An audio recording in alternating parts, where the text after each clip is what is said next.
windy, but warm and beautiful, and I literally cannot believe that on my 5th try that this actually happened.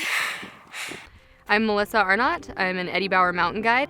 When I was growing up, the outdoors were so important, but I always wanted to sort of independently experience the outdoors. And when I was 13, I convinced my dad to let me go camping in the Bob Marshall Wilderness by myself for 3 days. He told me, you have to learn how to navigate, you have to learn how you're gonna make water, how you're gonna find your way, and once you prove that you can do that, you can go. And he took me and dropped me off and tied a piece of flagging tape to a tree, and I met him there in 3 days. And I think in terms of just interactions with the wilderness, that was so formative because I was on my own. I was a kid out there in the wilderness.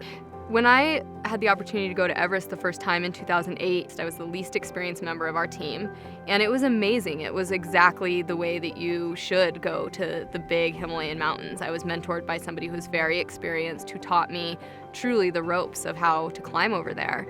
And we were lucky enough to summit, and it was a great moment, but it also left me with a lot of questions. And I summited with an oxygen mask on, guiding, and I felt like maybe this would be possible without an oxygen mask on. And that was my motivation for 2016. I wanted to try to climb Everest without using supplemental oxygen, but I also wanted to do it without hiring any Sherpa support, without using big infrastructure if I could get away with it. We were really, really lucky and really successful.